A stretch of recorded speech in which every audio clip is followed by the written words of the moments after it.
बैसाख मास महात्म्य अध्याय 1। ओम नमो भगवते वासुदेवाय नमः। ओम नमो भगवते वासुदेवाय नमः। नारायणं नमस्कृत्य नरं चैव नरोत्तमं देवी सरस्वती व्यासेन ततो जयमुदीरयते। भगवान नारायण नर सर्वश्रेष्ठ नर, देवी सरस्वती तथा महर्षि वेदव्यास को मेरा नमस्कार। भगवान की विजय कथा से परिपूर्ण इतिहास पुराण आदि का पाठ करना चाहिए। सूत जी कहते हैं कि राजा अम्बरीश ने परमेष्टि ब्रह्मा के पुत्र देवऋषि नारद से पुण्य में वैशाख मास का महात्म्य इस प्रकार पूछा। ब्राह्मण, मैंने आपसे सभी महीनों का महात्म्य सुना। उस समय आपने यह कहा था कि सब महीनों में बैसाख मास श्रेष्ठ होता है।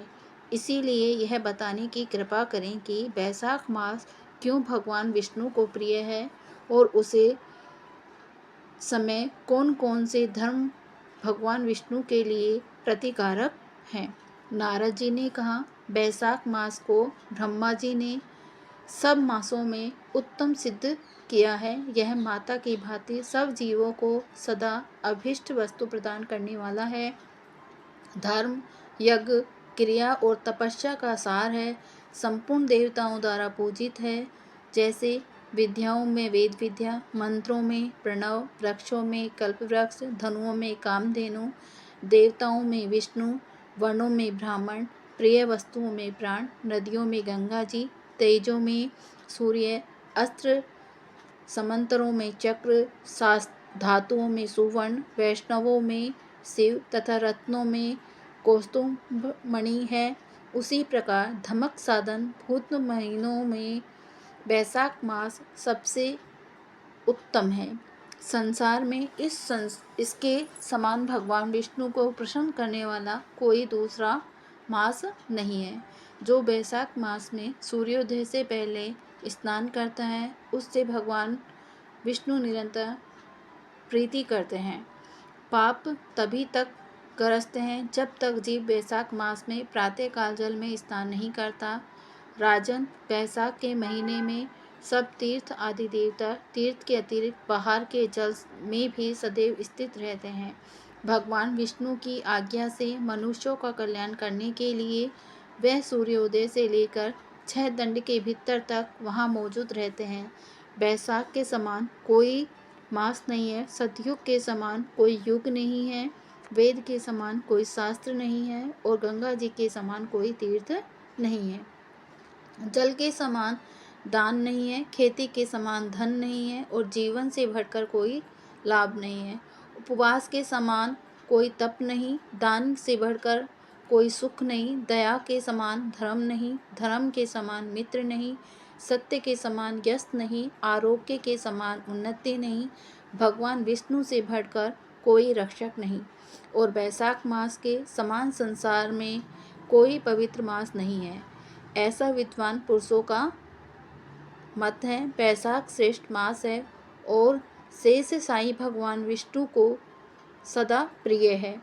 सब दानों से जो पुण्य होता है और सब तीर्थों में जो फल होता है, उसी को बैसाख मास में मनुष्य केवल जलदान करके प्राप्त कर लेता है। जो जलदान में असमर्थ है, ऐसे ऐश्वर्य की अभिलाषा रखने वाले पुरुष को उचित है कि वह दूसरों को प्रबोध करे, दूसरों को जलदान का महत्व समझावे।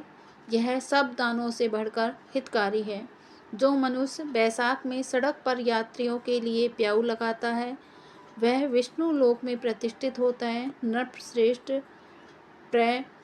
पादान, पोसला या प्याऊ देवताओं, पितरों तथा ऋषियों के अत्यंत प्रीति देने वाला है। जिसने प्याऊ लगाकर रास्ते के थके मांदे मनुष्य को संतुष्ट किया है, उसने ब्रह्मा, विष्णु और शिव आदि देवताओं को संतुष्ट कर लिया है। राजन, बैसाख मास में जल की इच्छा रखने वाले को जल, छाया चाहने वाले को छाता और पंखे की इच्छा रखने वाले को पंखा देना चाहिए। राजेंद्र, राजेंद्र जो प्यास से पीड़ित महात्मा पुरुष के लिए शीतल जल प्रदान करता है, वह उतने ही मात्र से 10,000 राजसूय यज्ञों का फल पाता है। धूप और परिश्रम से पीड़ित ब्राह्मण को जो पंखा ठुलाकर हवा करता है, वह उतने ही मात्र से निष्पाप होकर भगवान का पार्षद हो जाता है। जो मार्ग से थके हुए श्रेष्ठ द्विज को वस्त्र से भी हवा करता है, वह उतने से ही मुक्त हो भगवान विष्णु का सायुज्य प्राप्त कर लेता है। जो सिद्ध चित्त से ताड़ का पंखा देता है, वह सब पापों का नाश करके ब्रह्मलोक को जाता है।